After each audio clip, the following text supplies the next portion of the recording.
E o tātou tutulai se moli mai le sao le tina ia Setani.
Alala I lalo whawhitai.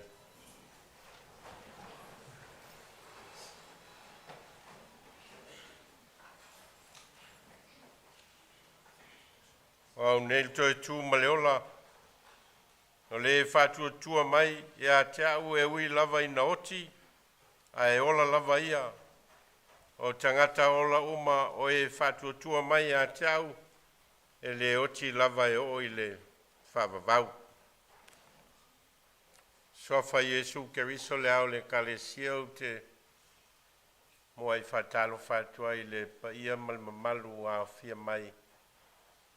ina nei fiafi. Ia a inga na lua, ia o tau tu tele ma I tu taulangi. A talo fat foi le au fai ngā luenga tofi le tua o e o mwhai ona. Tātou mafuta fata sina nei fiafi. O wo mai masani ma inga na lua. Ia ai whapea foi le ulotu ma le kalesia I porua nei. Ia sumaya ma talamaya au. Wha moe moe nei fiafi. Sauninga whale a inga o lo tātou tina. O le au na le tua o le sanga lue mi tau tua I lana Feaunati mlana ngā luenga. Ia ao se fo I sa pele I maftanga ma whana I tono a inga a ua wha mana vaina e le tua na Feaunati mana ngā luenga. Ia lau tātou o mai whatasi ai. Ia se I momoli le vi inga ma le whanetanga I le tua se I sami le soifua ma le ola ma le mea lofa tangata le tua na foi na mai mo tātou. Malo tātou a inga e whapea foi malana e kalesia. Ono rona alofa malona ngari lei tele mai mo tātou. E ala il soifua ma le ola o Setani. Ia, mo le tātou polkalame mo tau olo iaia tātou polkalame. Ia, o le whaasolonga a uma le talo a mata o na ulu fale mai lea o le o tūpulanga ma le au ngā sām. A le nei au lotu e moli moli ala te uwha maisenga I whanau a le tina ia Setani, ia kone lio ma Feaunati ma o lata I tō lua ma whanau, o nisi o whanau a le au lotu le nei. Ia sa mata o mafuta whaatasi. I le Feaunati ma le ngā luenga le tua. Ia, I o lātai mi o whano noanga. Ia, ma o lātai mi o le a minga le tua I lo lātina. Ia, whaini a lātou pese a mata ai. Ia, mōli mau a inga na lua. E tusa ma le nei whamoe moe. Heo dātou te talo. Ulu whale mai lau whanau I lo malu malu I le nei a fiafi. Ona ua loto lotoi foi le whaalinga o lo fina ngalo moi mātou e ala I lau Vailaau. Tina ia Setani o le sa e fo ia o se mea lofa tangata. Sa e fo ia I mātua ma a inga o uso ma tuangane. O a inga na lua, ia mai se fo I o whanau, sa e fo ina ia te ia I neitau sanga I tele. Ia o leo o mātou o mai e samilo na soifua ma leola. Ma wha mawai ia te ia, ma toe o foi nātu o ia te oe o le atua o le na whaia o ia. Ia ma mātou wha asoa I mea lofa, ma ta mau a inga na e fo ina I le a inga ma le whanau. Mai se o lau e kalesia o no le soifua na o foina. O mātou talo au I maila o fio I la mātou tāpua inga. O la mātou whaasoa o mōli mau o le soifua ma le ola. Ia avea ia e whai matau langa osi a lau whanau nei fiafi. I lau o fio malo o lofa whaalia mo I mātou. O au mātou tatalo e ala I lo suafa Yesu. Amene. E lātu atu le awa noa I le au ngā sām tūpulanga le au lotu ma le kalesia e moli moli a lātou wha mawhanwhananga wha maisenga ea sunga ea kunlio ma Feaunati ma o lātai tō lua ma whanau maise o a inga na lua ea tusa ma o tō aso whano noa.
O le naua te tala atu e le au ngā sama tūpulanga o le aulotu. Ia tātou mōri mau, i le nei fiafi le tātou lotu whale a inga. Ia, o le a te tala atu foi pa ia a inga na lua o whanau. Ia, o e foi e fia mōri mau i le soi fua le tina ia Setani. Ia, ai whalongo mai o laua o mauna whai e leisi le mōri mau lai te fia sau e whai. Ia, walawa le nā tangata e mōri mau nā mea. A whai fo e le sau nia mai sau mōri mau e te sau e whai. Nā ua lea le whai o le ngā mōri mau voi lea. Te lei manatu e whai sau mōri mau a o wha o Sofia wele nganga e. E ai e le valea wha penale a nganga. Ai whai pea ia i lātou o e lātou te langona le tāua o le soifua o Setani mō lātou me alofa le atua na fō ina e ala i tina ia Setani ia o le whamoe moe lea o le sauninga whale a inga e mōri mawai i le me alofa le atua na tuina mai e ala i le tina ia Setani ia manuia le alofaiva.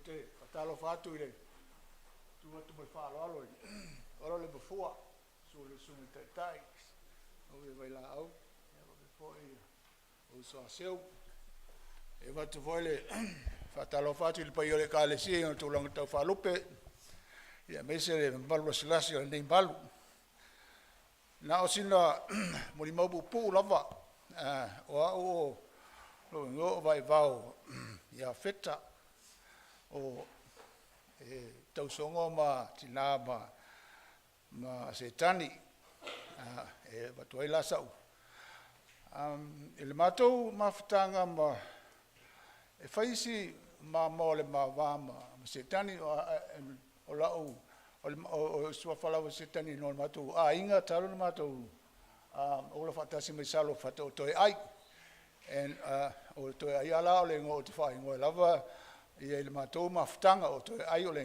ngole o le grandmother o Toeai po Setani e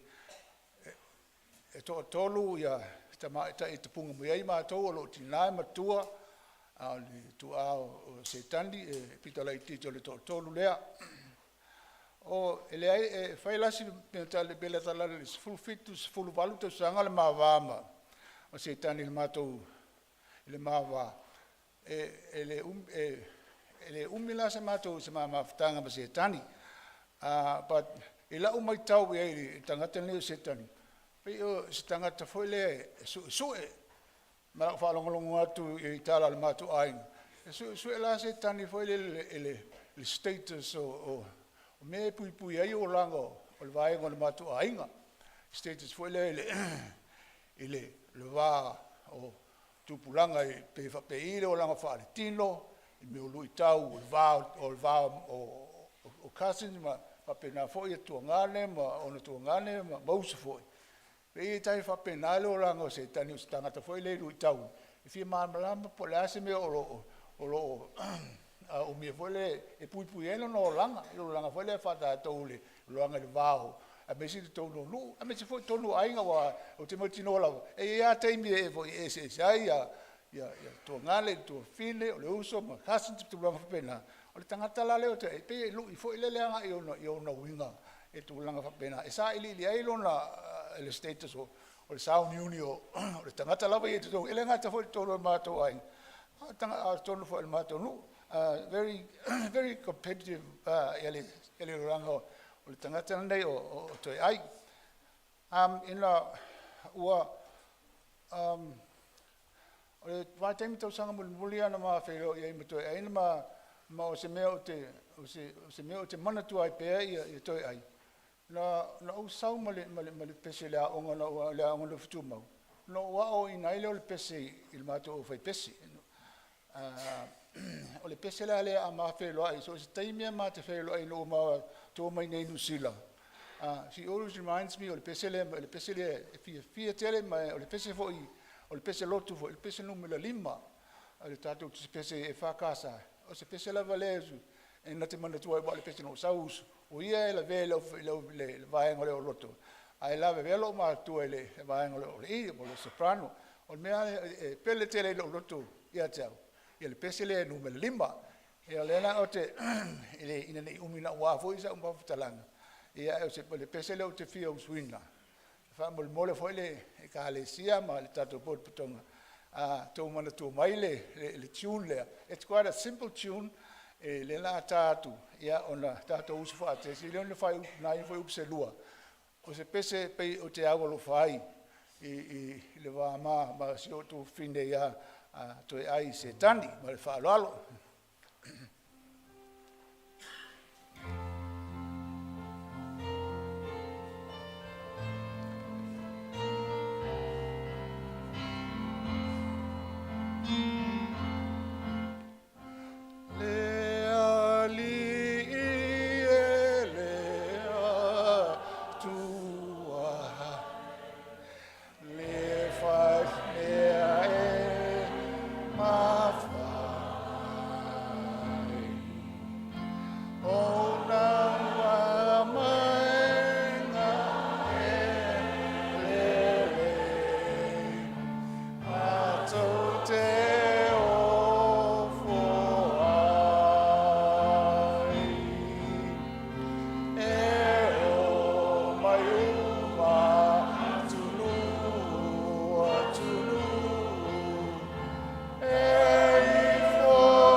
accompanist, master musician, and star organist, maestro Pomina.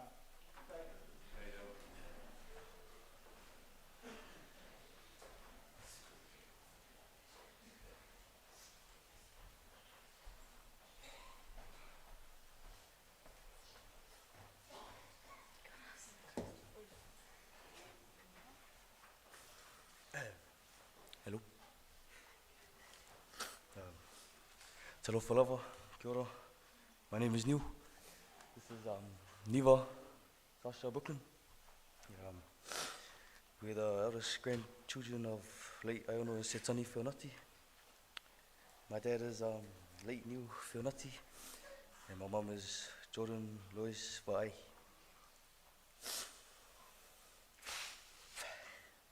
My nana was a kind and loving person.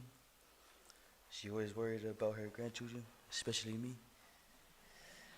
Nana Setani would do a lot for us grandkids, never really acknowledging the hard work Nana did for us every day. I was definitely the favorite grandchild. One of the memories I have with Nana Setani growing up is that she would walk me to Kenneth Creek School every morning from the whānau centre, making sure I get there safely. After school, I would always ask her for $5 to buy hot chips and a drink from my favorite bakery. Shout out Vong's Bakery. When I would visit my Nana Setani at the hospice, she would have the biggest smile on her face. And she would always say, "Hello, my prince." Again, I am their favorite grandchild. I was always told to take time visiting my Nana, because you never know when time is up. Nana, the times I laughed, cried, your teachings with you, I will never forget. Nana, you're no longer in pain. You're now with Dad and Papa Aono. Give them a big hug and kiss from us.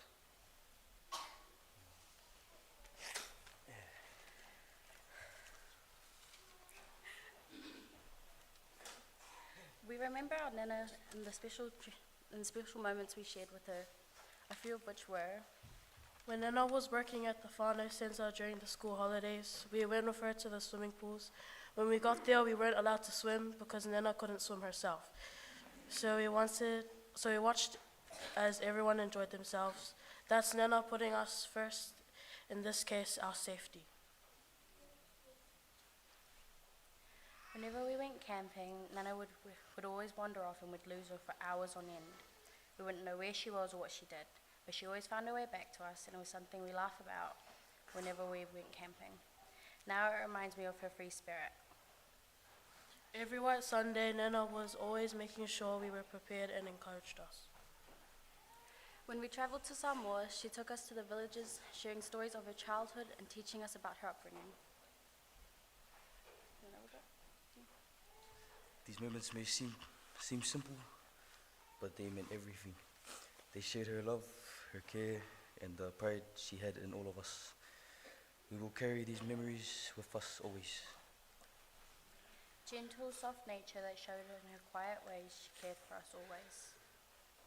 The way she made us feel safe, valued, and held in her warmth, even in the quiet moments, her love spoke loudly.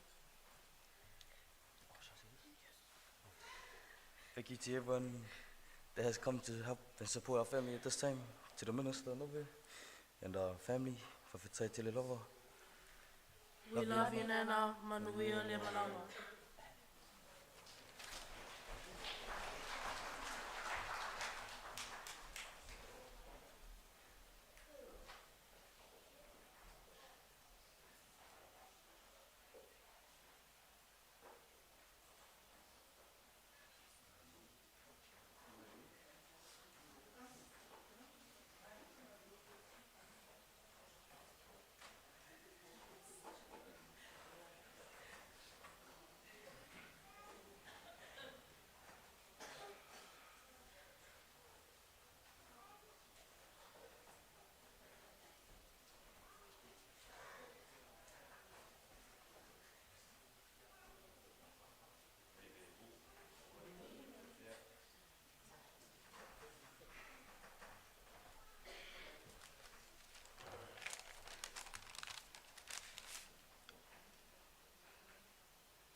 E mua, na o whaatalo whaatu.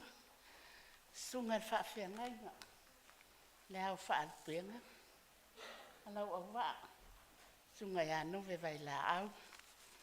Nā lor soifua. Atalo whaatfo ile kalesia. Kalesia pelea. Toeai, Setani, Feaunati. Molo sila fia, molo ungoa, peseta, lepa, saa. Wa ufoi, o leu sa matua o Setani. Wa ufoi, o leu lu matua a sam feangai e lunga lua simangu. Nelo whaalo alo lava. E whaasanga e o matai maunga. E o mai ai lo fiso soani. O lo fiso soani.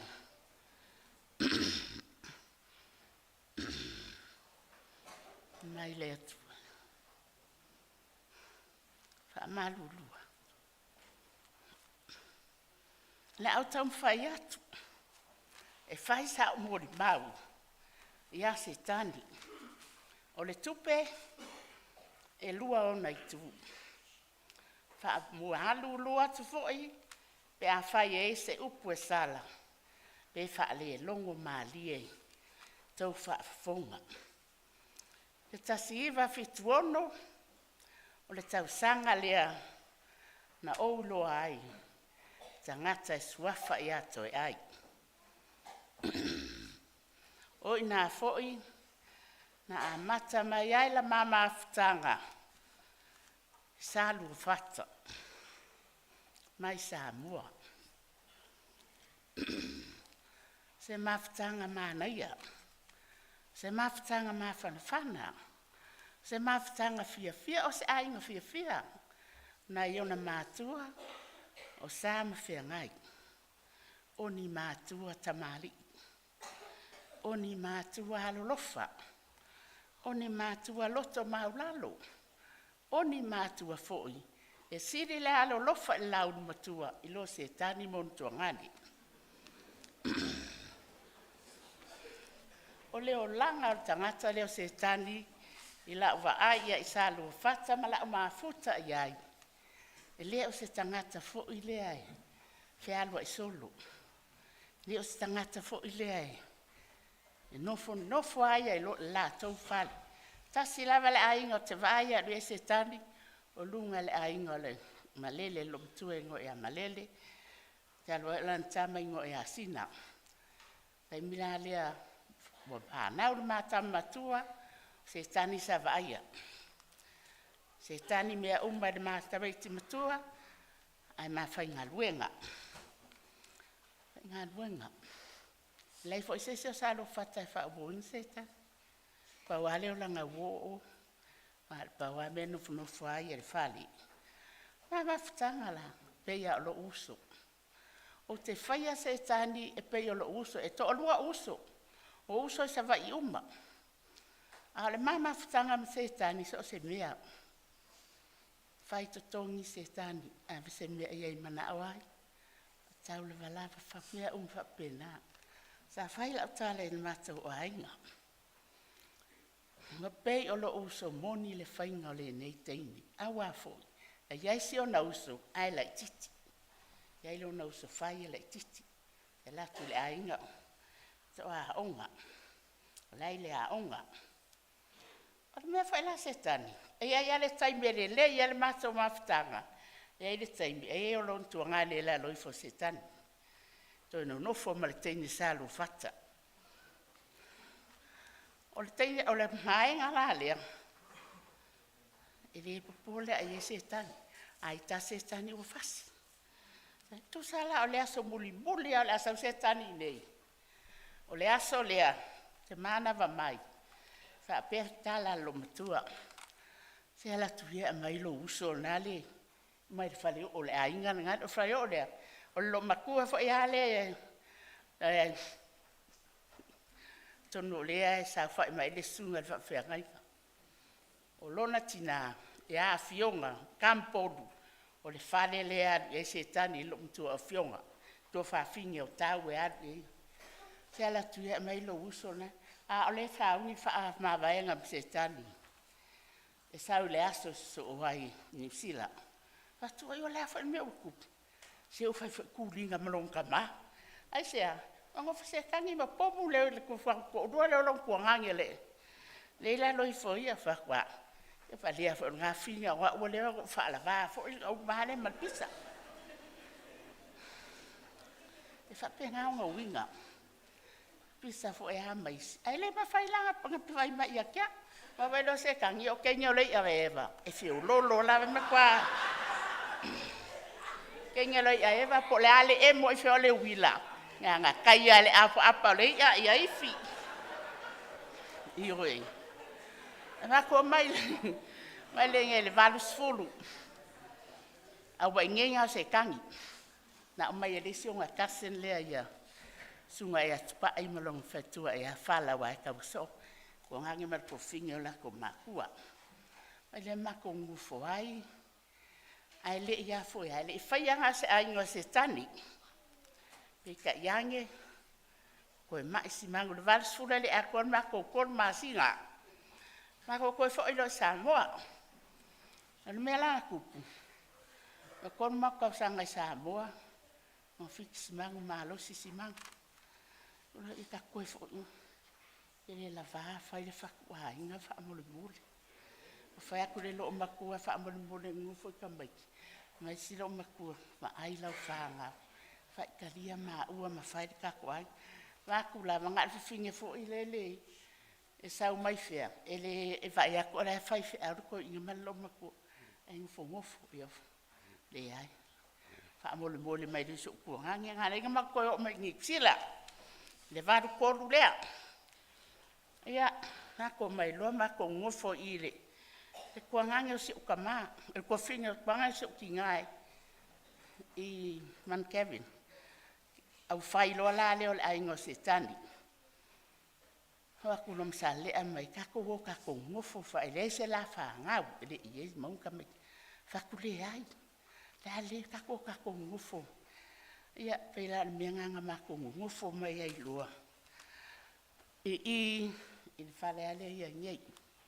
Sa mako loku nge wahimu. Tai me o le tana ma lo ngisi. Nga wale mātou whale le walu whao tō mai simanu malo nā tari matua. Mātou sifi Hampshire. Ma mau ke le Hampshire ma ngei. Ia o ngā duenga le asa le asa whai. Le alu atu piki mai se whanau le hao ngā sasau. Le uma. E peita iane. Ia o le mwhailawa o ma mau fo. Ia. Lua kausanga o mako ngufungufu makpere koe o se lo. Ia. E si iwa walu fiku ngā msawele lo makua lapi ngā ngi usila. Mai. Koho o se lo. Kure makule koe o se lo. Wa ma mau le si maku ka avale aso le mativa. Aso fato atau a mata le a inga. Ka kulo e la walu su se mea makio e mala ufanga. Ma ave la ufanga le angasa. E le kalaka he mshaya ma le PIC. Ngā langa mako loko i kau mai ngai kaini. Ia. O le mea se kangi whai, whaamau ka mai ki mai loa ka mai ki au ka avali. Ia hausi. Sau ka oe ave o le hausi. Pei o le upa. Le upa fo i lea la ukenge piki.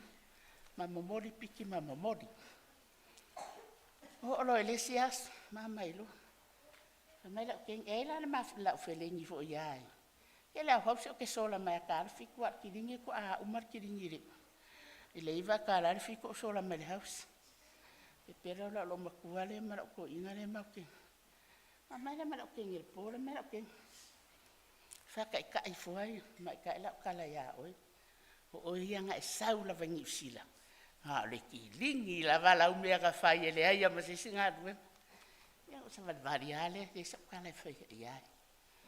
Ia sa kala i whai i ai. Va uia. Si e vaku, kere lo foi pola me o le isa kala fa ia o au feo lolo foi loko se kangi lo loko. Ia penga ia le.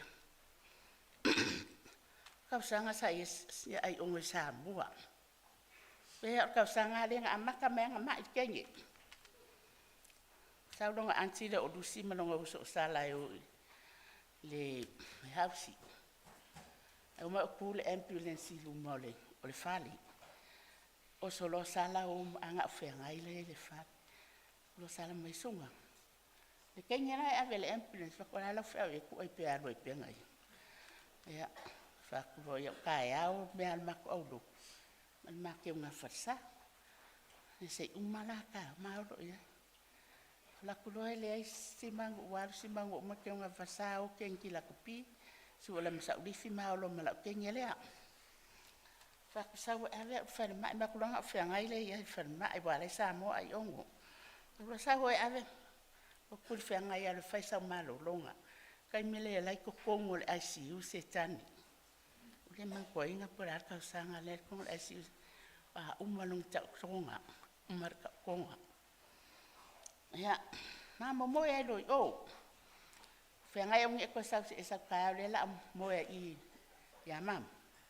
Moe leo usa luma o for ICU. Moe ak fo mai. Fangu ma ua. Whaamole mole o mai. Wale ma whainga hendo le lako. Le mele ukupu ya sekang. Olea. Ka mu whai. Hea ku whai ma sekang. Wa ese langa popula. Ala ku loa le wolea. Kadol fo ile rai. Oh, Setani. You're not looking like Setangi. You look like something else. Pango whaku loa le. Kalo whai ya Setangi. Yesu wafa Yesu ave ese ngai kangaka leanga ki apolo leanga fa malolo ya ki oseka le I umia ai sasa newspaper I o ka faka a o ko ngole ai si ule ai ya me la nga nga wa ma ye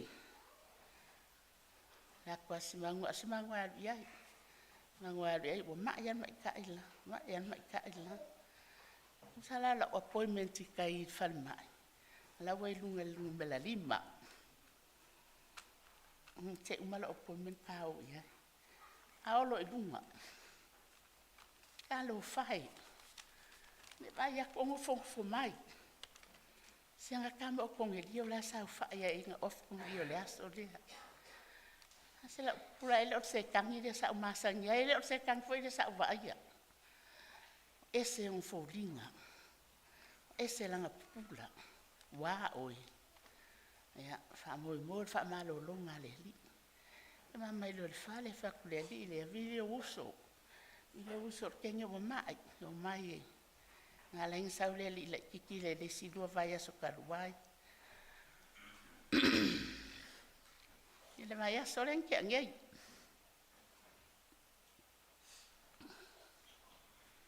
Ni de mai afia ngai ia le o simang mare so kam kamai. La wai kai le Mary Potter. Kere me ma ko ro ko fai ma wale ke fasa. Se umaka ko felo. La pengela sale o ma ko fu fai le o fu fai il fale. Fale ma ko mai. Las ko nga filia ka mai kinga mai las ko nga. Mai lo yai. Si ma ko ka e ola la sa wa ku le. Umal ma ko lo ko vil mai po kai me po sa de wo il fa. Mai lo e il fa le se ku on ma ko lo. Ha ka oko. Wa oi. Kale la va. Fai lo ko nga ia simango mai se nga anti mai wai nui le sa le wa fo la ko si la fia o mai se tani ka ko wo ko ai le ai e fongo fo I kai mi le nga makata la ngo ai kilo mai a o kilo lepa afkai lo lofa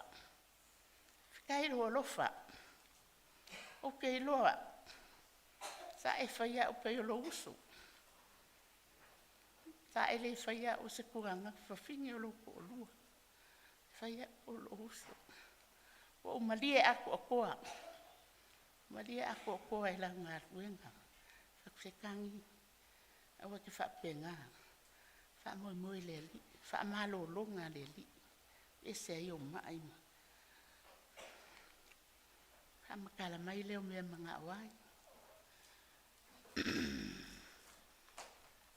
na lia lava pole fingo sela le walu le aso ka uku se kang ma wala le wa simba malo lo ma le nga anti se wa nui Lai make ma pēm, it's Neil's grandmother. Alo ma pēm whaango fo I lunga, wha pele fo I lele. O ka mai kisi I lunga wheelchair. Coming out and have a fresh air. The sitting room, mai, oh, la kako I o ka ke whai kalango ai, ka kui. Kako lo I o, ma ole ma kako lo I o. Pa whaango whanonga fo ai lunga sitting room. Yeah, kako kalango le. Yeah, you have a quiet time with your kids, your family. We're living now. Falling, you might appear. I don't think we will move along, Mamma's. I'm a fast sang a yai.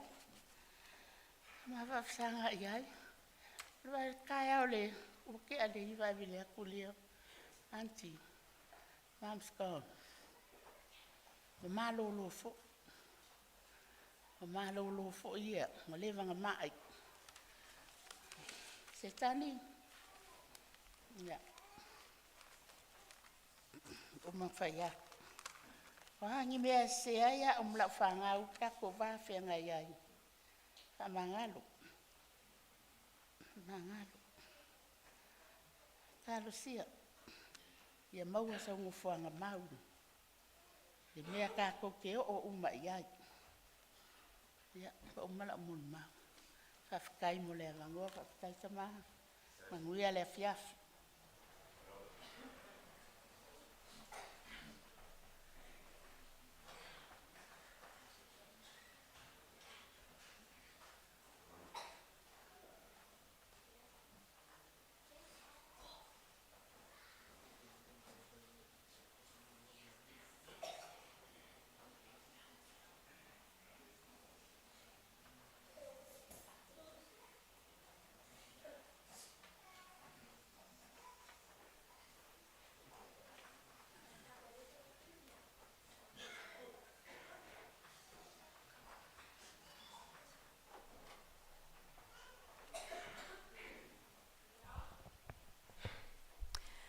Moana whaatalo whatu, lau sungal to ina, whapea ia lau au waa nea fiafi. Whaatalo whatu foile pa ia, mali mamalu o lo tato whaitapua inga whaatasil nei, ile nei po. Special celebration for our Auntie Setani. Ia manatu e te tau lava ona whaise mātala masio uso le lewa. Ke inge I lau savali aku iai. But onga e whainga kāle mafukanga masio mato Auntie lea. O ua e tolu ia toi ina male mato tama au anko ai ono Samoa. Ia o le wiila o toi ina ia o le to'olua le sio mato Auntie lea. So our relationship with our Auntie Setani spans well over 45 years. She has seen all of us growing up. Awai mo ia aingo o lona ia ainga. But e se foi le a foi. Le ma whano le mafutanga I te tonu ainga o le mato o lona to'olua ai ono salilea. So that's why I feel like we need to come and share a testimony in terms of our relationship with our Auntie Setani and our cousins here. Well, they call us aunties, so it's quite a big age gap. Pia mātou ma whengai ma kona and ngiu. I come from Australia, lo ingo nesa Twingamala. My father is Twingamala Babusi, ia o le tama o sio uso lea o seme o telu ia ale wii lea ale auso lea ai ono sa lea ia au lato mato anko matua fatama ia ai ono Samoa ia o fai langi ia fo langa a lato uma ia a pe ole toi utaia lea fatasi ai masio mato shiotina ia o loto toi I and we just want to give a testimony I le mātou mafutanga o se mafutanga mawhanawhana ma le vava la lata. She has seen all of us, some of my cousins, many of our cousins are here, and brothers and sisters that have travelled some distance and also that's still living here as our sister here. But many of us have travelled to come for Ingale to celebrate Auntie Setani's Day and be witness to it. I come from Melbourne and also Samoa. So we came through from Samoa and she was in hospital. Sa ta otu el Whalemai Wellington e mau atu e asi atu. And the first thing she said to me was she was so happy that we've gone back to Samoa. E whaunga ia lau ele o matu a inga I Sangapu, where my family is from. And she said some really encouraging words because we have spent many of our years outside of Samoa. Ai lewa koe fo I aku iai. Ai lewa retire iai. So I will always remember those words of encouragement. I also want to say on behalf of our mum, Tumema, Tuingamala, Auntie, o le lava fo I se losi as your matua tina e whatasi mai ai le sauninga nei, because it's only our Auntie Setani and our mum, as I said. Ai lo o momoli mai lava lo whaanga a Tumema mo oe. O la ua lava, as well as our Auntie Ivone, ke leo whaalavlave a inga koe inga ia o ngai lo makukua ia e wako e whai uma whaalavlave al mako a inga. Ia a lewa kaule ai ngisi, ani mum left, ai o sea foi, o sea vanua lea, ona pe ono whai atu e whaingata ia le matou mawhtanga. And I don't know if my sister wants to say anything to add to that. Huh? Oh no, I sort of sprung it on her, so that's all right. Ai ono lea te wa o te ngia ia ma ua lewa ke wa umi se ma moli mau, but I felt it needed to be said ia e tu sai ma le mawhtanga le matou uncle ma si o matou tina lea o Auntie. Yeah, we really... okay, my sister now has plucked up the courage. She's going to finish off. Ia, whaatalo whaatu le pa ia malu o tato e kalesia. Ia, o le mea moni lava lo sunga toi ina. O whaate iha o ele usolea. Ai, pea e sa fo ele uso. Ona to tele o uso matua ngani. Ia, la wai fafo. Ai, pe o lea sa o lea lava o te ngalue I whatasi maritina ia Setani. Yeah. To be quite honest, I feel as if Setani actually regarded me as a daughter. Wai te leo taimi e talanoa mai asi tina. Pe o lewa vaai mai il to te leo o cousins. Ia lea lana o wala au atu I cousins. Waitangi Day, e o mai, tatou o e asi, tatou aunties ia o Setani, ma tu mema. E lea la na matou oa e vaaia matou aunties ia. 2 weeks ago, viri atu ia Feaunati, for me, oh, Mum wants you to come down. E ili mele fitalanoa ia Mum ia oe. Ia no uli forola ia whale Setani na o ia lai whale. O te latula lai, ta oto mai lai moe. Ia o latulola ia fōfō, ia te ia waala ia Setani, ma tala noaila ia. O le mea walai ona mana tuai ia tina o te alatu. Lai popole mai a, e nau ia te ia, le lotu, mea le lotu. O lo mantue tina ia, sa onga maasani o lo whaile lotu. Ia lea lan whai mai a te au. Sia, o umantu ese ia nei mea ia a o ulei loa po o whea I tutonu o lo potu. Le te wai. Ia nāla lan whaatonu wai a ue tina. Lifo e wa ai lo jacket na, lifo e wa ai lalo ne moinga. Ia, o waloa whala ia si o tina. Ia Setani. E ui lava na langona le ti ngā o le tino, ai lai ana man tu a le atua ma ngaluenga tele o loo au auna mai aila tina e tonu lotu nei. Vi ia lea ni. Setani and Saleh used to live with us. Aile I whaia ia la whanau. So I have a lot of connections with Setani in that aspect. Setani Masalea, or Uncle Charlie. Na yeile teimi na vaaia fo'i si o tuangane leo Joe. Now my brother Joe is probably the closest one to Salea Masetani. And we feel for him because we know that our brother is quite emotional about these two people. Setani especially.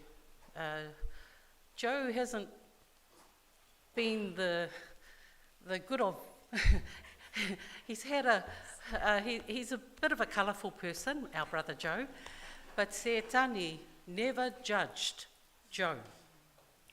Setani took Joe just as he was. So our brother, you know, he probably is not able to come up here, but I say it on behalf of Joe. O le alofangia ia le lo matua lea ia Joe. Even though Joe e whaalong ka ke leo kaimi, ai pauarkangaka ngā piko siring ka aua ia Joe o Setani, because she accepted him for all the flaws or for all the goodness. Setani accepted Joe the way he was. So before Setani passed away, after Bessie's on Saturday, because she passed away on Monday, I'm so grateful that na o walu e vaia Setani o uma pese. Na o walu e ave ai le vai lea na whaasoa mai e lo uso. It's called sourpore. And I'm not marketing that right now, I'm just saying sourpore. O le vai. Ai le maua i le whalesainga.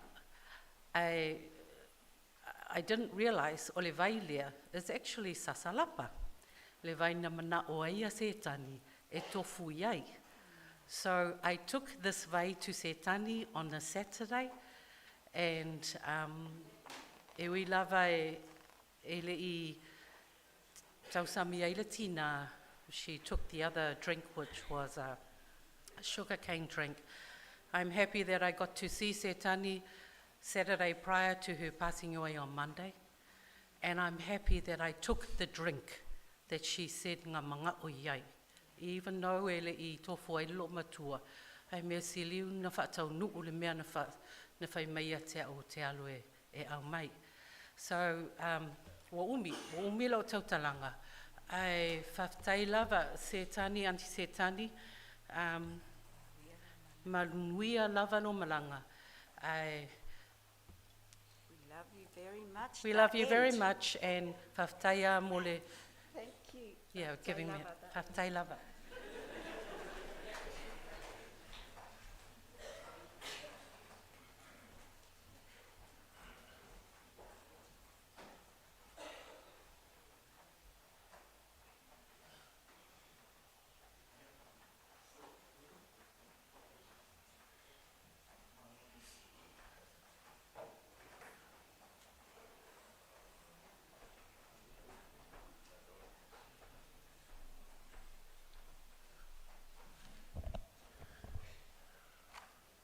Patalo whātu I lau sunga I Toeina. Lau sunga Vailaau. Ia, patalo whoi leu au wae nei fiafi. O tūlai. Sei whaisa u e pōpū wasi au moni mau I a Setani. A o Toeai ale ingo sa au mamafutai. Ia tonu ai tō tere nisi o porua la tō te silafia, a o tam porua iaso ia. Ta si iwa Fitzfolu. La lotu nei sa whailato o lotu I lalo le senta. Ia le ise meo I nā le tonga vau. A o le fitu onu. A fitu lima. Ia no ualu ese ai porua. Ua tosoa o le tausala mai Hart Valley. ia maualu atu ai lava. O Toeai, po Setani, ia o aule nei na au maia. O aso ia e tau sueni pepa whaingaruenga. E a mai ai. O le mena ua mai ele pepa whaingaruenga o Setani. O le Foursquare. Ia atonu au aso na o lo whaingofi. O la ua palangi ma te whaingalung whatasi. Ia o inana a mai elo na pepa whaingaruenga. Tau nu mai leo Setani ma tau nofu. Ma tau mafuta i o le Heart Valley. I taita. Ona whapea mai leo le palangi na mai ele pepa whaingaruenga. Ia vai se ngaruenga e ngalua ia le teine. Ma tua losu o le ngaruenga e mau ia partly engineers i nai. O ina lana whaingaruenga ia Toeai. Ia walua ia luai. Wa ua lofa ia i le ngaruenga o lo ngalua ai. Ona o i o le tamaitai. A le ngaruenga. E whai asi palapala. Ia na o whaile ia Toeai. Vai. Alua toi su e sisi ngaruenga. Wa ua lofa atu ia te oe. E le iftau ia te oe le ngaruenga na. Ia e le i whapea mai Toeai wale lei. Na halua Toeai e whai alo na loto. Melea, o te whaftai tele le nei tua whini. A o le winga o le nei tangata. Se ta te whewhe ale pupula Toeai. Wale upumo i ana. A pupula mai Toeai a te oi. E pe ie le pupula sa o epe whaasapa le vai a Toeai a tei. Ia, e leo stangata whaingo fie. E mo mori lau whaftai tele le nei tua whini. I le alofa ina i ona ainga. Ua whai malanga mai nea tō. Ia mamafutai. O nofo ai i le la fo i pitonu o mamātou ngā lulue. O whalonga mai a e se le tū malosi o Toeai i nei. Me le whaftai i le tua. Whaonga ina pia le soi fu o le whale tua ai on. I le ngā ruenga le tua. Ai mai se o le tau tua ina o le stunga le toa ina ma le whale tua. Ma le mafutanga atina. O lo uwa ai fo inisi o ata. O lo alu lungo le telefoni. O lo filo ia i ma le whale tua i a Toeai. Me lea Toeai. Ia alu ia oi ma lau malanga ma le manuia. Talo sia ia tele nisi Toeai le lei to tonu le ainga lea. Ai ne i alu Toeai ma le lei. Ia e tu leanga. Manuia le tapu inga nea fiafi.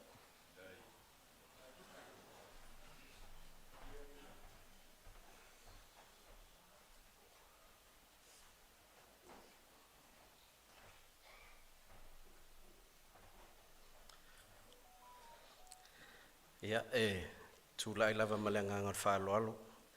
Whātulo watu le sunga taitai. Ia mai se fo i le malu o lau au wai le nea fiafi. Ia whātalo whātu malu le kalesia sa mō poto. Ia wafo i le moli mauina le soifua le tina ia Setani. O lau ingoa o leo pepe a tala i lene. Ia o te sau mai fasto ia po le nuu lea na whanau ai ia le tamai ai ono tu lor suafa ia a o lei vavai atu e le matou a inga i sa napu lea sa o lai fo ai a i tutono la inga tunga mala ia a o ai ono sa lea ia o lona o na matua ia le to ina ia a Feaunati pais ia male a tina ia moe a Feaunati ia o te tulaila nei nei fiafi e fa leo le nganga whaftai a vea ia o whai masui o le mātou ai ngai fasto e fa leo fo le nganga o tūlanga o tautua le nei tina i tono se mātou ainga ai meise lava nei i porua sa iai le sa o se mātou ainga ai ono Samoa ia o I lea sa tautua ai ia I ono ma sa lelea ia male faltua ia Setani. Ia mātou te whaalongo mai lava I whastoo, ia I le tele o ngaluenga le lei, whaatino nei tina I tonu le mātou ainga I nei, ia mātou whaalawe lave, le ngata I nā, ia o mea mana o ai ono I tonu le kālesia. O le taimi nei o lai poto umasi o mātou ainga I Samoa, o lo tā pena le umusanga o le mātou wharsa. Ia ua na malanga uman vai ason te nei, ia ai whaaftai I fufuanga le li. Ia o tangata muli na tu e alu I Samoa whatoa walu la solua. Ia a lewa wala au lea tua tina ia Setani. Ia wa ufia wa utoe malanga mai nei Wellington, mai au kilani. Ia e whai au masui o seo mātou a inga fo I whasto. Moli lea ngangor whaaftai tele lava nei tina. Ia e le mawhaiona ngalo ia ngaluenga. Sa tatala fo ilon whale ia I mātou. Teimi mātou te malanga mai ai. Ia e leo stangata e eser whainga o lana whanau, eser whainga o mātou o whanau mai whasto. Ia e mese fo ia teimi o maisio mātou ainga I sa napu. Ia ai o loo moni mea lofa anga o Seiuli, ia au o lafai. Ia a mese fo ia pali Naomi, ia o tina ia lau pepe vasa, ia o tausi ia malilenga, ia mese tina ia Feaunati. Ia whapea fo iso antio milangi. Toi pau ia uso ma to whawhine o ai ono sa lea. Ia o loo soifua nei teimi. Ia mau loo whaatali mai o iso mātou a ingai whasto. Ia kone lio ma Feaunai. Ia amu ia o lua o le te lua ola I tono Wellington I le mea o loo to atele a iso tātou a inga. Ia o loo lea ua whailangi le ngā luenga anei o lua mātua. Ia se vai le to atele o le lotu le nei aso. Ia ono ngā luenga lua mātua, tautua se lua tina, ia ma se lua tama. Ia awane lua whapewa le inu lua mātua. Ia o le iei le sunga le whawhengaingo, ia o lua mātua I le lotu. O a mea te lua mana o mea soani. Ia o loo to atele le tātou ainga. I lalo nei, ia o loo mātua iei fo inisi luna au kilani. Awane ngalo ia o lua ia le ngaluenga se lo tinai le kālesia. Awane ngalo ia te o lua manuia fo ina mau te lo ngaluenga sa wheto ina. Le o manuia I fo isi o tātou a inga. Ia lua loto tele, mātou te talo, ia lua wha ua ia le tautua na asilua tina, e masilua tama. Ia, ai mese fo ina ia lua whanau, o lo tupuae. Ia, whaftai tele lau sunga to ina, ia e mese le lo au vaa male malo le kālesia, whaftai lawe lo tau anga lei, ma lo tau walo lofa, ai so mātou tina ia Setani. Ia, e le tu o lo mātou a inga, ai sa lo fata. Ia, tupu mai e foi, ia o mamalu tau ave o seo tātou ainga, whaftai lo tau anga le lei. Ia, le tātou ngaluenga foi, o tātou vā luai. Ia, whaafoi e le tua, ia whamanuianga. Ia, I mea uma o tau saa. Ia, awasi o tātou tina. Ia, whaftai tele mo le mātua wanoa. Ia, manuia tele, ia tātou sauninga.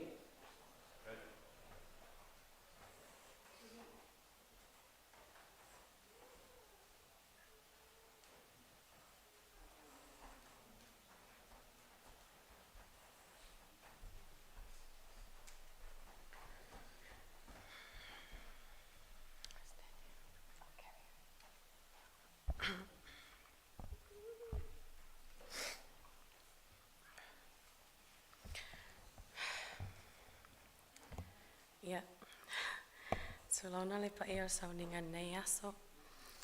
Tulauna le sunga le soe ina malona whale tua. Tulauna le mamalu o ainga e lua, o wo mai masani. Tulauna foi, ie umawa posa mai le nei aso tāua mo le tina. Ia, o le se leo, ai la whatsa mo whai atu le, se moli mau pupu o mo le tina. O au o taune se Feaunati. O le tasi nei o le whanau whalonga tālo o matuama Toeai.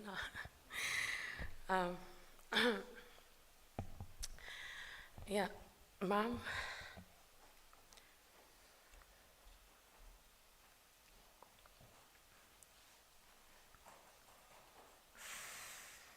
Oh my God.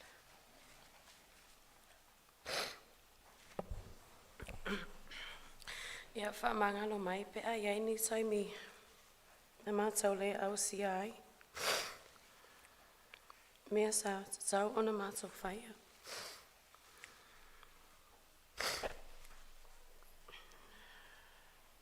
Pesa le lava foi a mātau tau mo whainga.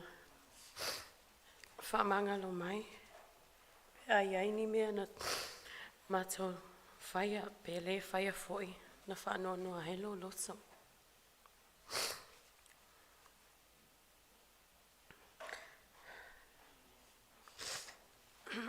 Mum, thank you for the love you gave so freely. Thank you for welcoming my partner, Whatirea, into our family and loving him just like your very own. That meant so much to me, and it showed the kind of heart you had, always open and full of love. Mum, the last few days we shared with you were truly special and something we will always hold close to our heart. Being by your side, talking to you, holding your hand meant so much to all of us. Those quiet moments we shared will stay with us forever, and we are so grateful we were able to be there with you. Whawhetai lava mamu mea uma. Ia, manuia lau malanga. Whawhetai malak wawanoa.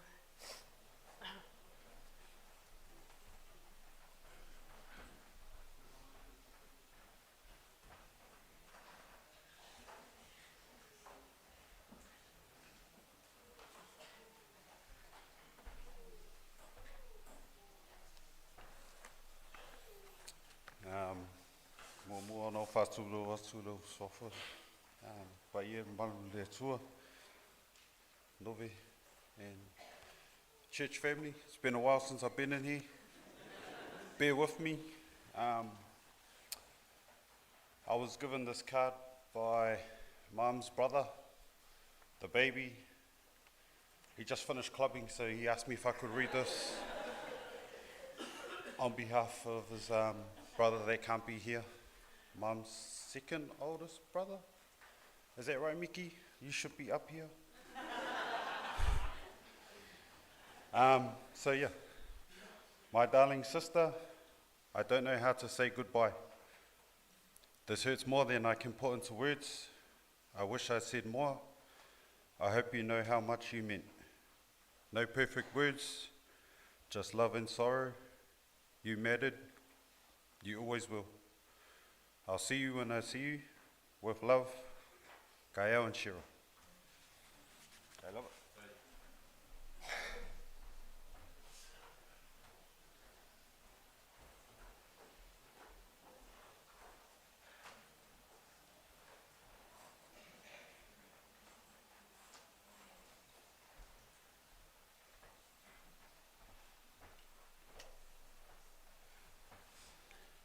Tano whātui lau sunga le, te tai lau sunga toina, pelo o wā. O lea ua mai au na malele le fionga i ala o pepe, o le itu o le tātou wainga. O le foi ua mai a nisi o moli mau o le tātou wainga. O lea ua utu le mai, se whaisa o moli mau i atoe ai. A mai ala mori mau. Na wala watu le mal whanau le pese al whanau. O no le mai tawat, whatu tu ngatalo tātou o fiafi. Ia, o Toeai, le peo na iei leisi o na suafo o Setani. O Toeai, o le vaenga lea, o aula, o le silaina, the other lane, I came from the other lane. Sorry for my Samoan speaking, is not enough. O le mea lea, le eise mea la ufa matala I fua, le tupuanga le matu ainga, e tupu I fua le ilo isi tangata. Au leo au fai atu e tolu teine, e tupunga mai ailu matu ainga potu. O le isi la laina lea, o le laina nu mela mua le sa weito ai, le ele sunga ya te lea le su mai I o le laina no na lua. O le ele si vaenga le iei el teine o Miriama, ia ma le laina no tolu. Ia lu te mamo e mai o au le lasi mai ai. Ia o laina na e tolu. E ese la le laina lea ua. Le iei Toeai po Setani. Ia peo no whea. Te le tau tala te laina ne i o tau whai te tala I fuelo mātou a inga. Ai o Setani. I Samoa. E so o mātou whale. Mai o se tamai tai e anga marie au vai e te lai titi masalo pe se fulu tau sanga e ma te vai ma se tani pea ina ne te wo fia lai titi e pea le pe se me fa pena ia o te tupu ai la ia o a onga se tani le ne a onga papauta mana tu o papauta o ina ia nga i ai te mai tai e ta pena ilo la tau soifua mo le ngā luenga le tua. Ia, le whaafonga mai le sunga to ino te rope sa o le mea. Ia, waso nā, au le taimi nei, e leo toi tupu le nā mea nei taimi. Ai peo lau manatu o lau iloare nā, mai taimi sa o maai ea ia Toeai, a wa o ngai papauta. Ia, nei uai ina malanga mai, ia mātou te le toi wheiloa iai, whatoa wheiloa ino mai nei. O mātu o Toeai, ma mulipola, ma lea foi vaenga le aina, le la vea I male, le fionga ea pesta, ia o te tau atu. O taimi uma, e te wha longo mai a, e whai o le wha maela o le soi a pesta le tai, a o le anu lunga, o le ata le lo matua ma le toina, ese le fia o le ainga. Le mesa u vai ai, ona iso so mātou whare I Samoa. Le ala leo lo uloa. O I to tonu o New Zealand, no sau. Ia masalo au a le tangata le titi tonu le ainga poto. Ai na wo mai nei o soi fuale lo matua leo te lea lote. Amen te lea rua fata. Ia sa whai la uma ma ave fe awale lo matua lea. Ia ina ia longo le ainga. Mo whala lave le ainga. Ia o Toeai la. Le tasi leo tangata e masani ono utala no iai. Ia e la fast forward. Onga he, ke lea le story is the, but I showed it. Ia, ole mea lai whae toela utala. Taluana mātou mafuta. A o so I fua le fionga ile. A inga whalangilangi ai ono. Ole masani lea la ua. Ki ngāno o whai atu, e le mwhaino o whai atu. Sau e whai, alu e wha mawopo. E o mai al temi nei, nau la unga I lunga I Hastings I le aso sifulu ono, le masina o Februari. Ao saul mātou tā vale I lunga le awala. Ai, te tangi le telefoni. Whatu la wata lipo ai me o Cornelio. Ia, whaale o tele lo le telefoni o tala no mai ai o whaet po le almo tupu. Wha mai Cornelio o lontina lewa mai tua le toeanga e stong fiti. No whaetu lea, o le au walu, se ia ua o le mātou au lotu. O na uto e sau ele le po lea, peitai. Ua matua angi ma losi le matangi ma te munga, na uto e vili ai o te usu atu le tae au. No sau lea, sau ta o toto le no moenga, mātala no lea, whaetu po le almo tupu wha mai. Lea iani tonga fiti a fo mai o whae e a tau. Whaetu, alala mena e alwa le whanamai. Whaetu le iloa. No whaetu lole iai, au mai au whala au, o le au sau le whale, o te ta oto ma inu ai. Fa ai longa sa o lo filifilinga mo fai. Mo ia o tua le ainga. Pe tai tonu o fai mai. O lo iai fo mai e ei teimi e te mo mi ai. A rai ei. Ia o le tala al teini. Le ai. Ia o le mama fitanga mo le muli na ma Toeai. Ma tala tala noa. Ma tala noa i mea le mato wainga fa asoa mai. O fa asoa fo iai. Fai atu au toi pole mea le ainga. Ta pena le leilo finangalo, mai te talo i le atua, ia o mailan wha amalo longa ia te oe. Toi maua nisi a stele tātou te mafuta ai. Ia o na tangila malea ma, ia o tui foloa ma whailo ma lau te talo, sa o manatua o lau te talo lea o le wha amalo longa. Ia e talo whae, ua toi maua maile tala, ia ua sola ia toi ai. Ia o le upumoni, e leo so tau finangalo poso mātou loto. O alawa mea finangalo ma manatu i ali tangata. O te tauwhi. E le mawhai on tātou pule le soifua ma le ola. Ua o le atua lava e pule tō tas. Ia, Toeai, aluia la malanga. Au ai te popole mai le tātou wainga. Ia o lea lava la o setu ma wha mau popo ni me tutupu. Ia ai alu ia manuia, mawaso no fuanga i le langi o saulia mo le au whātuatua. Ia o lo whātali mai ai lo tātou matai. Ai ono mali sau noanga. Ia o ia.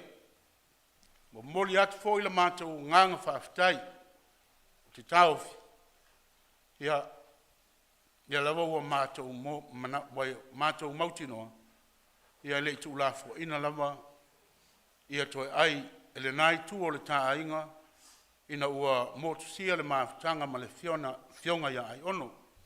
Mo le Toeai le mātou whawhitai, tōpu mai e mai sifoi o whale tua mataus, o alo ma whanau, lautou ngā luenga alofa sa whai, isi o mātou tua fine po le mātou tina.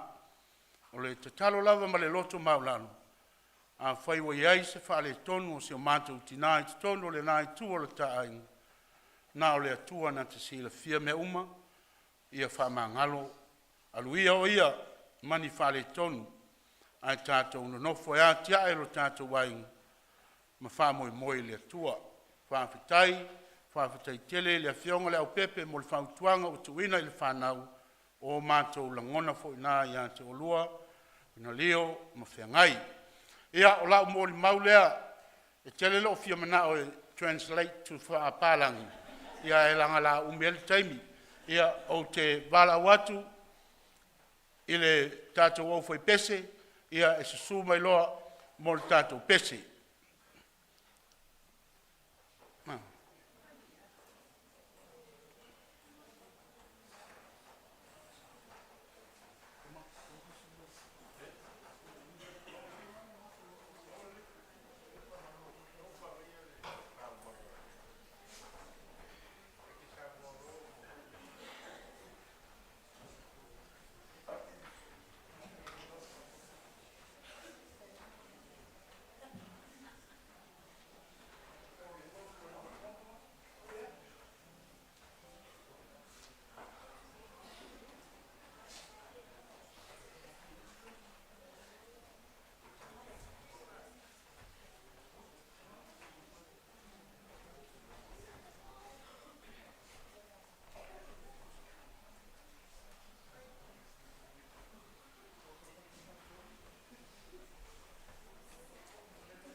O te whaaturo atu ina pa i o sauninga.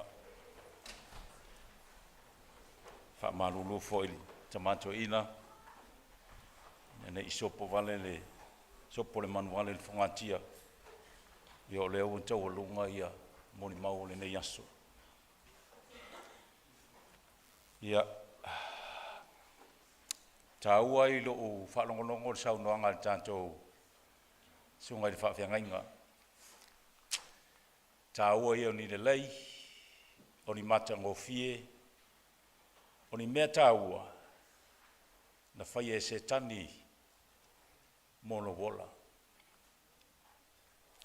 Lala leo lo tūlai. O lo ingoa o Samoa vai ono, i o leo wa whamataina o man Toeai ngā o tele, ia pe tōnganga e mai fui o isa wha. Ua toris furu lima tausanga ma mawhtanga ma seo tina. O ni tāua o ni matangofie na tāpena e Setani mono uola. Na utau no mai New Zealand. Na o no fortinalia.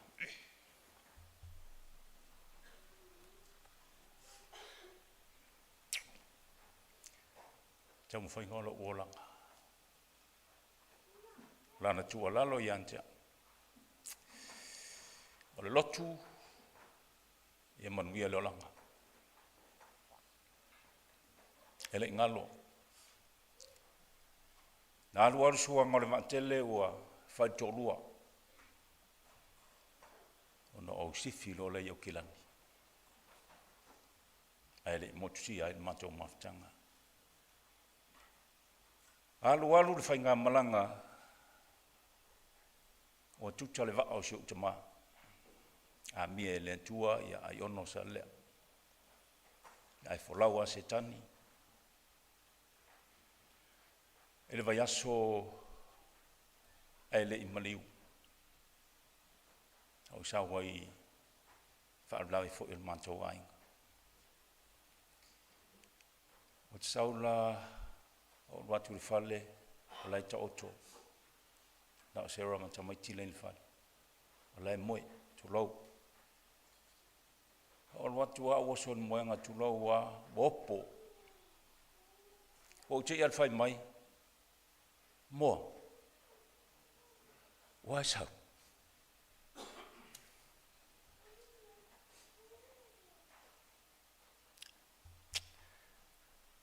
Ele ngalo. Le mawharafana o le alofa. O mawhtanga e motusia. E mo momo ele loto. Al fina ngalo a leo le tua.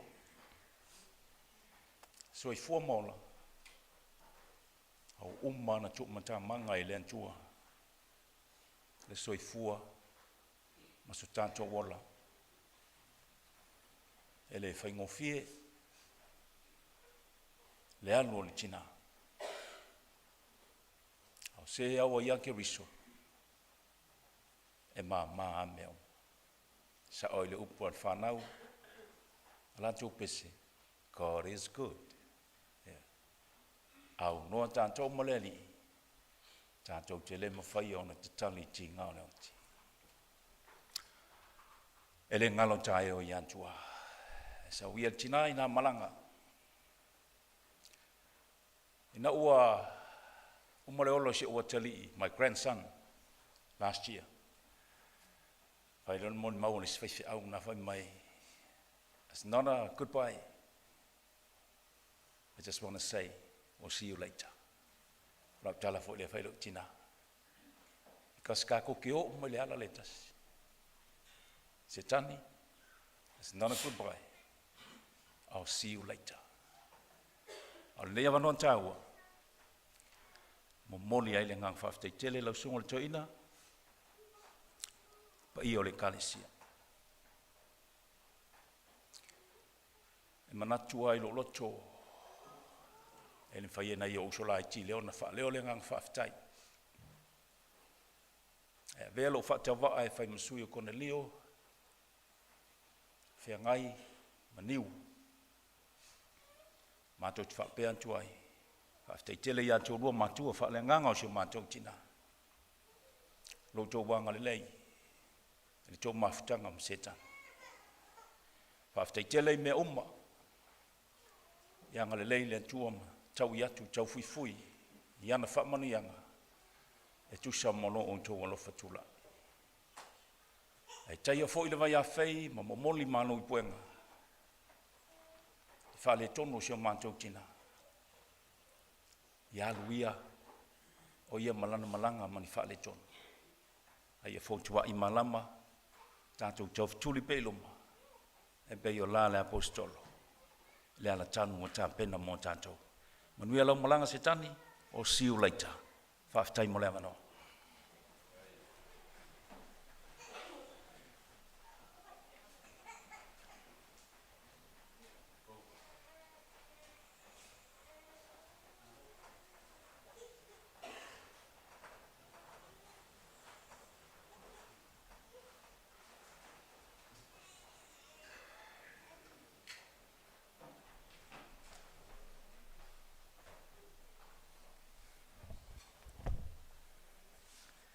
Vailaau atu ma le whaaloalo le mawhitanga tina. So mai luma nei se i. Moli fo'i o tātou alo whaanga, mole au auna po le uso. Whalitua o le te akono e se tangi Feaunati. Ai ono Feaunati.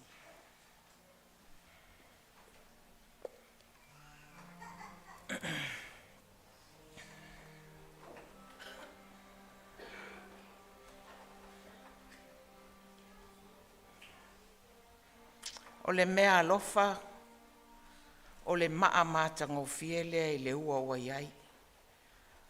O mea uma e whaasanga iai, e manuia. O le loto fia fia, e whai ma Vailaau o ngā lea.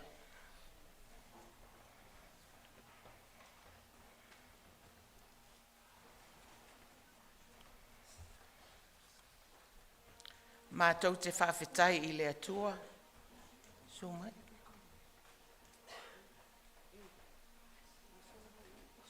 Ona o le awanoa. Ua foa ina mai e le atua. Mātou te ngā lulue ai. Matautua i le atua. Ma le whaletua ia se tangi tutonu. E le ngata o le nei e kālesia.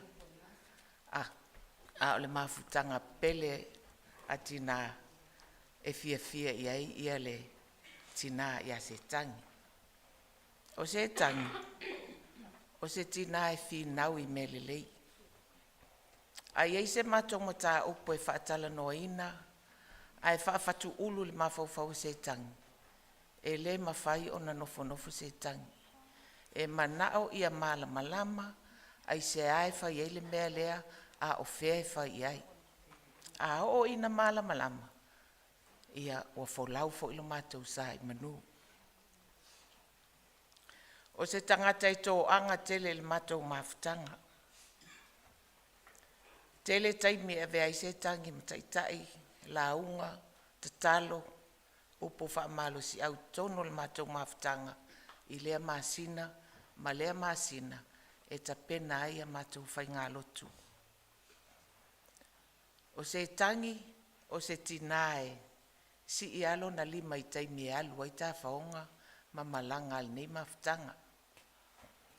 Po Australia, ia po Samoa, ia e malanga a se tangi. Mato malanga muli lea na alu nei. E malanga aua mai se tangi. Ai le i tuua ai le fia mana o se tangi alu. O le malanga la lea na alu fo i mai. Ua vai alo na malosi. O fia, ma ua mātou o le si lea tangata Toeai sisi mawhitanga. O se tangata a oa ina fia. O le mātou kilisi masi muli nei. O le wha fia lea o le vaenga lea sa iai o se tangi. Sa whai le mātou tauwanga kuini. O le aula lea se tangi. Na manu malo i se tasi o vaenga o le tauwanga. Ia ona umalo le tauwanga. Ai whaila na solo. ia ua mātou whetangisi uma, ma mātou fia, wai whaapeo na winga. E nofo a se tangi matusi ia na solo e whai. O vaenga i o leola o ina o se tangi mai papauta. E whape nā fo ilo na o langa i tono le kalesia. O se tangata e whai mea le lei ana te unga falsa. O se tangata e wha maoni, ma se tangata e loto alofa. Mātou te whaafetaia ia i le atua, ia o nol nei avanoa, wa mātou maua, mātou te ngā lulu e whaatasi ai, ia ma se tangi ai ono Feaunati. Mātou te wha malulu fo isio mātou uso, mātou te talitonu lava, iai fo i masei, iai fo i whaale e tono le tina, ia male maftanga nei, ia tātou tu ia lea inu ule ai nā, wha ma ngalo mai tātou, al mātou te talo, ia manu ia tele lau malanga, ia wheiloa i fia male toe ina, ia i le alofa male anga le leo le atua, ai moli atu o mātou alofa anga mo se tangi, ia mala mātou te talo, ia kone lio, male whanau, ma Feangai, Sarah, ma se tō lua kone lio male whanau, ia mawalo tau onasai, mawalo tau fia, ia mawalo tau ola Fealfani, ale a whaawau le mātou mau, le mātou pese valu sifuru maltasi, tai lava.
a tātou wifo ma te talo I le tua.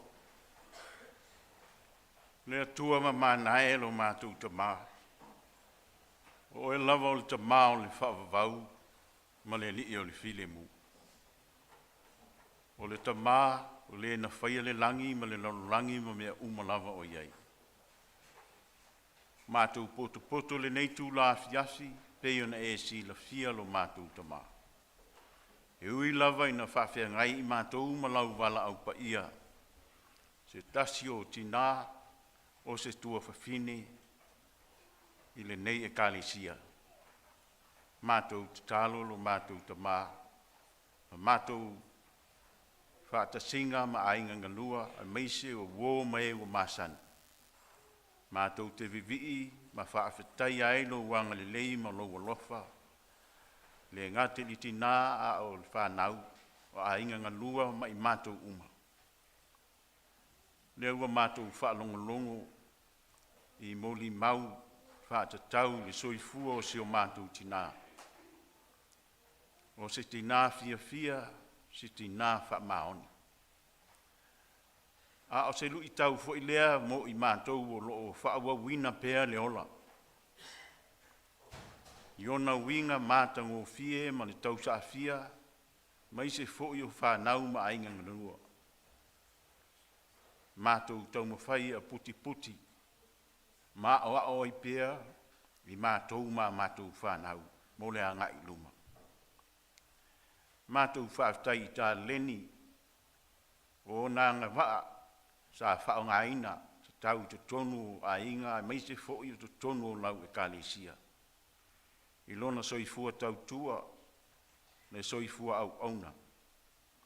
A o lea ua e wha mana waina, a na whi au mana ngā luenga. Mātou whaaftai, o na nei mafutanga I tau sanga I tele sa mātou, mili tino whaatasi ai ma mātou ngā lulue ma au auna whaatasi I lau fio. Mātou te tonu lo mātou te maa. E le whaia so mātou loto. A o lava I o mātou vai tau, ma o mātou taimi tāla whea ngai e tusa, ma lau pule wha soa soa e whai tō tasi. E tu ua lava le tō tele. A ua e wala auhina I mātou te tō tasi. Mātou ka taile li ie, a wā e ui lava I nā, ufitia I mātou le au pongi sā. E ua avea lau wala au pa ia e le tina o le tua whiwhine. I te tonu o le nei e kālesia ma nei a inga. Ma ala ua ia whapoto ina ai I mātou o e sa tau ma mao. Sa vau ese I no whanga ma mea e wha mautu ai. E ua avea lona maliu maala ua mātou mafuta whaatasi ai o wō mai māsani o tau a inga ma I mātou uma. E mātou te whaafu ia toi lava le vi inga o nai ala ese lo walofa mo I mātou. Mātou whaafutai mea uma lava, whaasilisili a mātou te talo uma, o na lau whaalotanga mo I mātou. E maise o le soifua manu malo, Yesu Keriso lo mātou li I whaola. Wa mātou talitonu ai ma le mauti noa. E lei uwale lo mātou ola whaatuatua I ate oe. Mātou te talo ia tuma watu I la wafio le vi inga le whamanu ma le whanetanga. Nei maso umalava e o le whavavau. Lea li ielo mātou ta maa. O oe o le whaamasino tonu. E tonu o whaamasinonga pe a e whaamasino. Mātou whaato ese I lau fio. I ni se o lo mātou tina o mātou mafuta whaatasi. Tal tonu lava ua e si la fia neli e. E le ai a se tasi o I mātou e sao ma ato atoa. A wā I mātou lava o tangata o le fotu o le anga māsasei. Pei ana moli maule a apostolo ua le ai a ma se tasi o I mātou e sao lana mio I luma o lau fio. Wa anga sala tangata uma ma ua le I uatu. I se vi inga o lau fio e whawawau. Whamangalo I mātou I o mātou te se le ngata o le wā I mātou ma o mātou tina. Ia o le wā fo I le tina ma le whanau ma au ainga. Mai se fo I o lau e kālesia I o mātou mātua whale nganga. Ia mātou te talo le ia mātou maua le nganga o le wha mangalo ai. Ia mātou maua le nganga mātou te loa I na wha le lei le wā uso o māsei. Ia fo I lava le vi inga tu tasi ia te oelo mātou tua. Mātou te talo fo I lau fio. Ia e anga le lei mailo mātou ta mā. Mātou tu inatu I luma whanau ma le au ainga. Mai se fo I o lau e kālesia. Ia e wha maise ma wha mawhana whanaina I mātou. Wā o le to e sea o se tasi tu tonu o se ainga. O le a fia lava leo le tu tino atoa. Mātou te talo. Wha maise ma wha mawhana whana. Ia ua mātou manatua fo I lātou o lo tangi mai ala. O le mawhaio na mātou whailoai. Iona toe taimi maona toe sauninga. Ua mātou te talo le li ia whamanaina.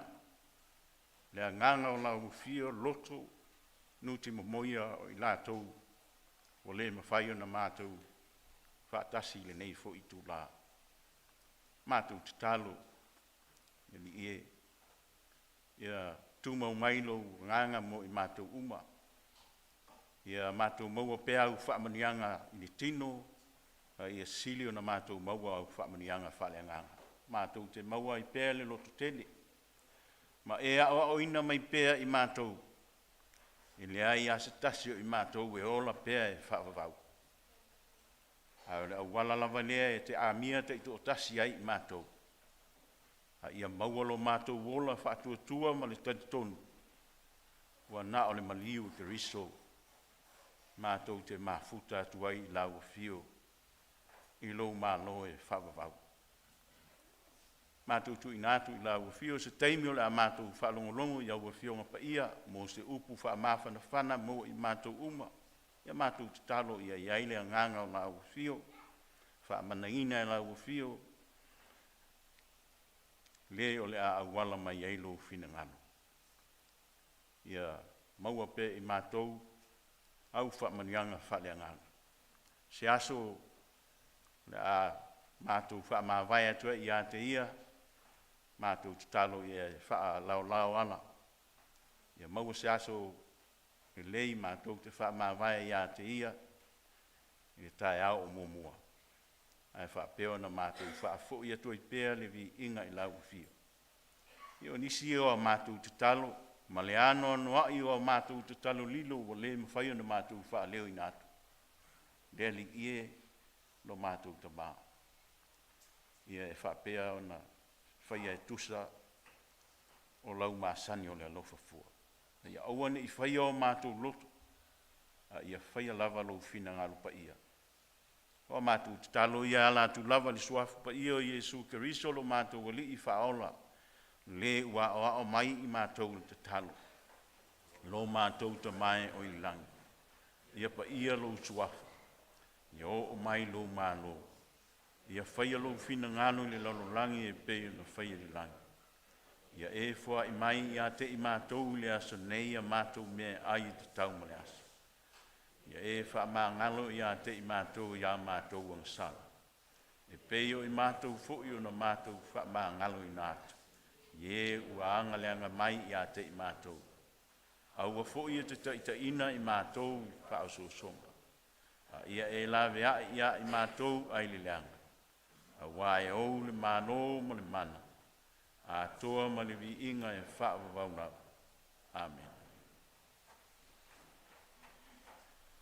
Atu toe vile tu el pese o saunia e fai pese ona so lea ma se upa mawhanwhana mo le tātou mawhitanga nei fiafi.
o le whaitawina o le awhiang paia lo tātou tua.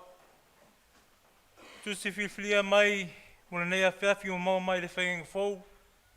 Mai le tusa Ioane matau pasumatasi a o le au whaitawina na o le whaiupo e whasefulu. Our Bible reading comes from the book of John chapter 11. I shall be reading only the verse 40. Whawhonga maia, ilia whiong paia lo tātua tua. Let us hear the word of God. Ua whetalai atu Yesu ia te ia, pēna au le whai atu ea ia te oi, a whai e te talitonu, ona e iloa lea o le mamalu o le atua. Ia whaamanuia mai le tua le whaitawina, wana whiong paia, tu maua tu pēa ia te ia le viinga, nei se iau i le whaavavau lava, Amen.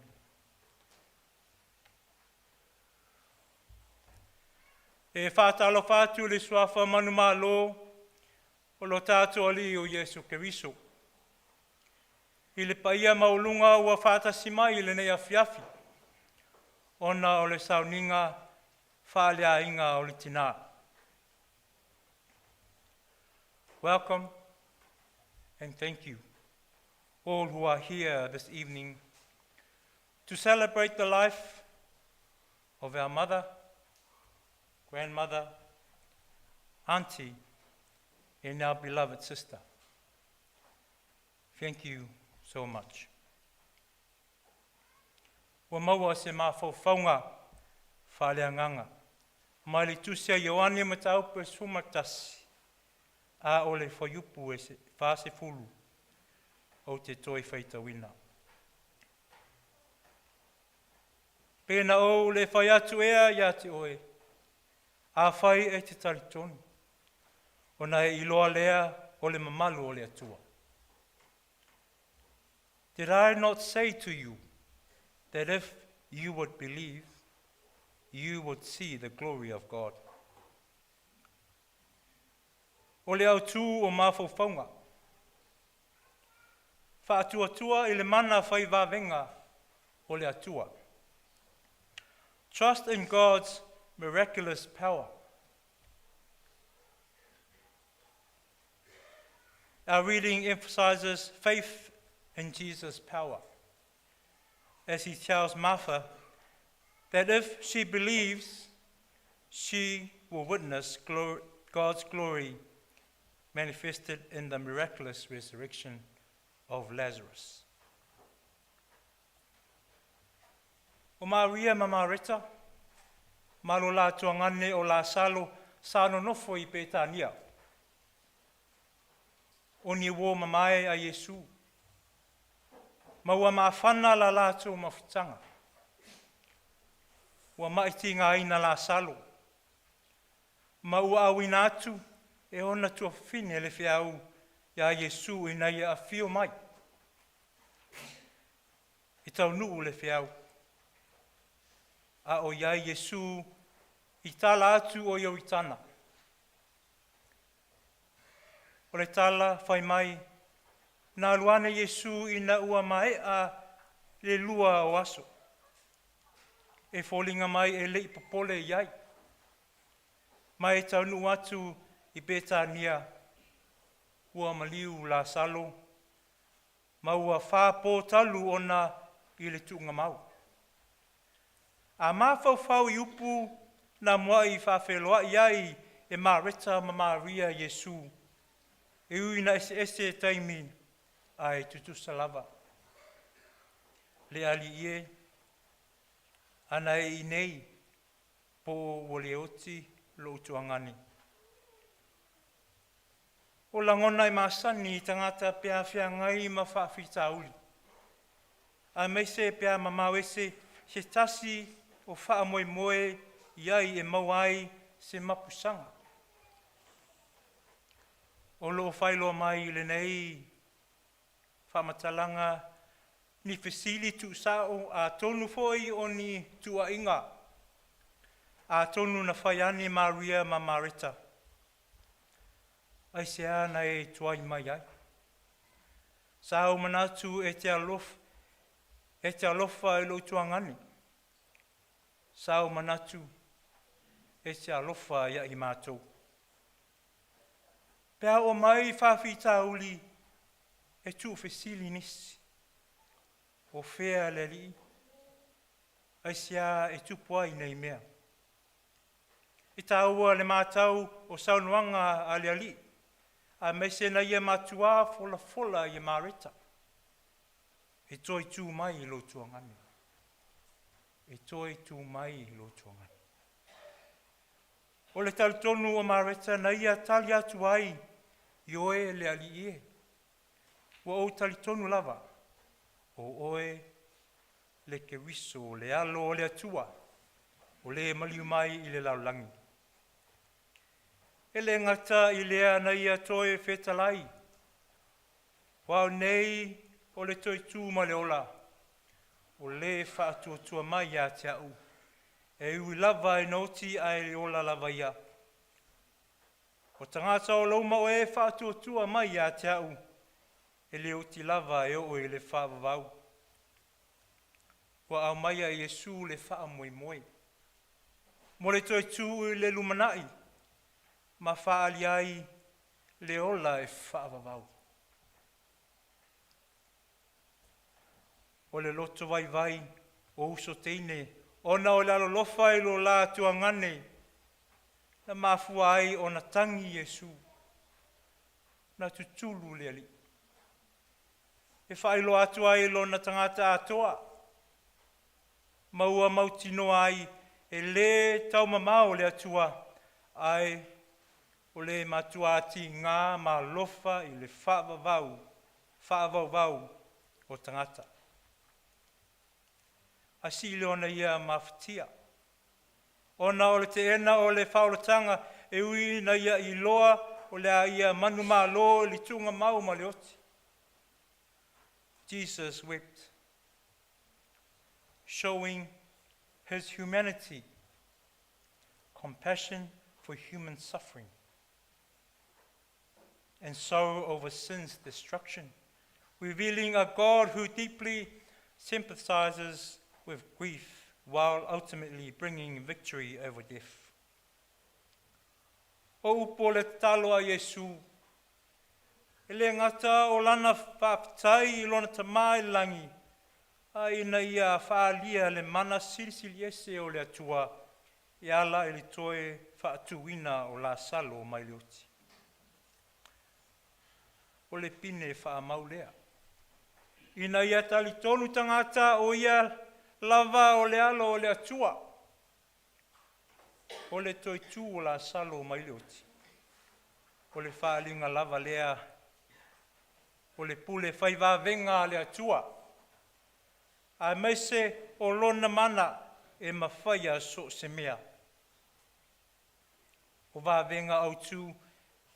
E au ai le toe whaatuina o e ua oti. Folafolanga o le ola e whaavavau.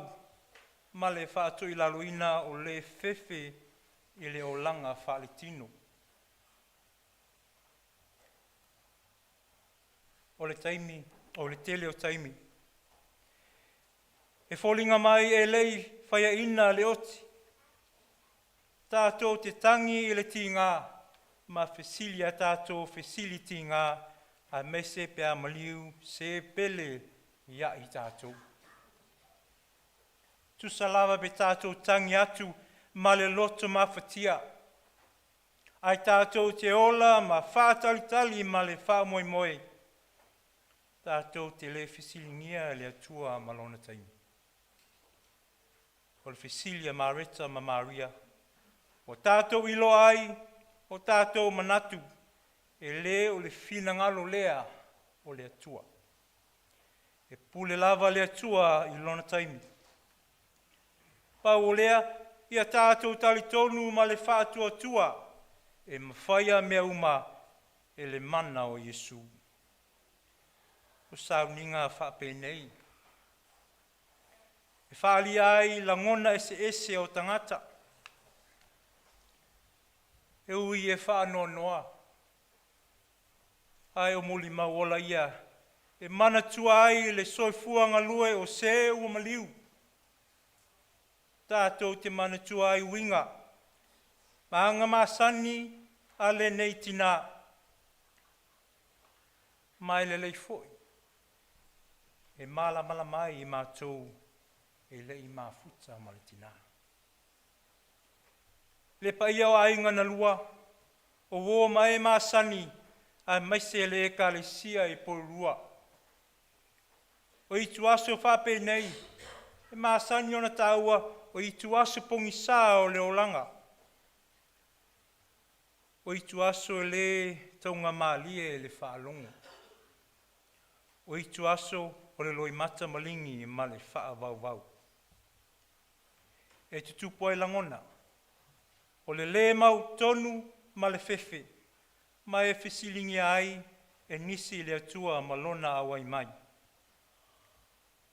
Tu ui lali o tātou maftianga. Wana tau ave o tātou tinga. Mana tau ave o tātou whaanoa noa.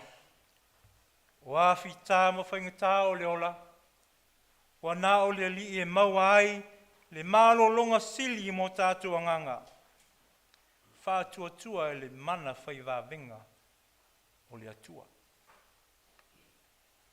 Tātou te talo pēa I le anganga o le li. Nā te whaia vavenga, nā au maia le mawhanawhana o lona alofa tunoa. Ina ia mau ai, il paia o a inga, mai tātou uma lona while mu. Amen.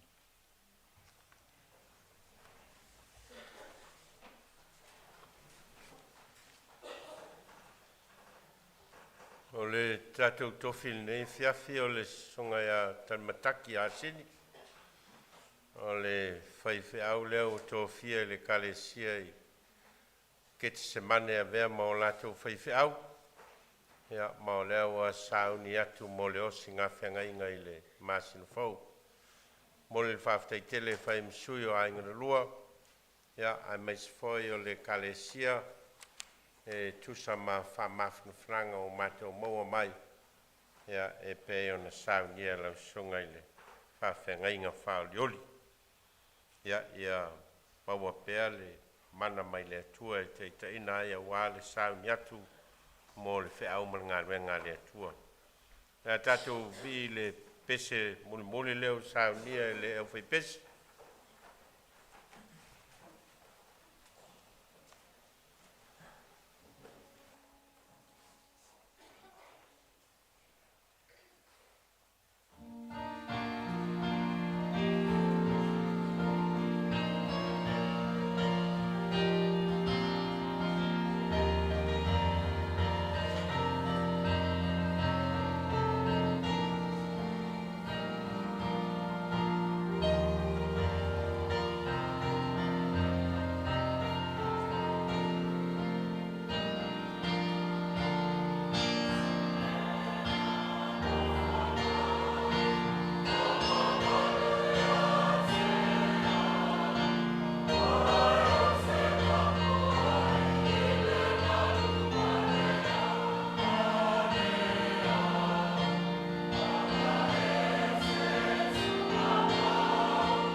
le whaftai le nei fiafi ma sauni uninga vaenga ese ma moli mau sa whaasoa i le nei fiafi. Ta tonu o whaafonga le au fia nisi la tau te le masani ma le tina ia Setani. Ia au maua i le whaalongo me alofa le atua o fōi mai. Ia le nei tina i nei tau sanga i tele na fōi ina i le atua ia te ia mana me alofa sa whaonga ina i tono le ainga e maisio le kalesia. Ia vi ia le atua ono le soifua tautua ma le soifua whaonga ina mo ia. Ia whaaftei tele pa ia inga na lua. Ia ono loutou manatu e whaasoa. Ia ma whalau loa i tātou maftanga ne fiafi. Ia le tina ia se tangi ma me alofa le atuan fōi mai. Le aso a tae au i le tau le se fulu le tae au. O toe sauninga ia o le tina ia se tangi. A me mo le aso a tae au i le toe tele ni mori mau. O le ua tu le mori mau le nonga e mulpola. Ia ai maise o alo le tina ia se tangi. A kone lio ma le tama o Feaunati. Ma o la taito lua ma la whanau. Ia o lo lato wawanoa lea mo le aso a tae au. Ia ona e tātou te tulita mo e foi le taimi. Ia mo le aso a tae au o le awhiawhinei. Ia vi ia le atua no mea ua whaasoa mo i tātou. Ia e taitaina e foi loutou soifua ma lo tātou ola. Ma tātou te muli lava i le au wala lava lea e tasi. Lea whaiu se talo. Tumo mai o matou lunga ma lunga o lau whanau le rangi atoa. Le alofa ma le file mua lau o fio le atua le tama. Le alofa siri ese o Yesu keriso le li ma le whaola. Ma futa ina i matou e lo lava nganga pa ia nei. Se iao i le whavavau lava. Amen.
te manatu leo wa umona tol tabu te bau wala langi foi sukaru ma moli kara ile tua e wa ngi kele ka pausili de langi tal como foi o moa pa ia ia inga lua ya ngaga ma fanga mai le ku sai foi ma nga pa ia ya mai anga au ngai vai ngor ka au malas ai no se ma ku fam klang pa ia inga lua bangi o ko ka rangi o ngafa ka kupu me se foi pa ia o ka ku vai wala wa ko fa alu ele o leo foi uma forma de calesia e por bongei e se foi sul to ina mala foi ngalwen wala wa ko fa alu a mai sangi uma ka tengo ko pa no fiafi wa foi fa ma sting o nia fiafi donc ka ko ma no ro ele nia fiafi wala ko fa alu kel lava fa kai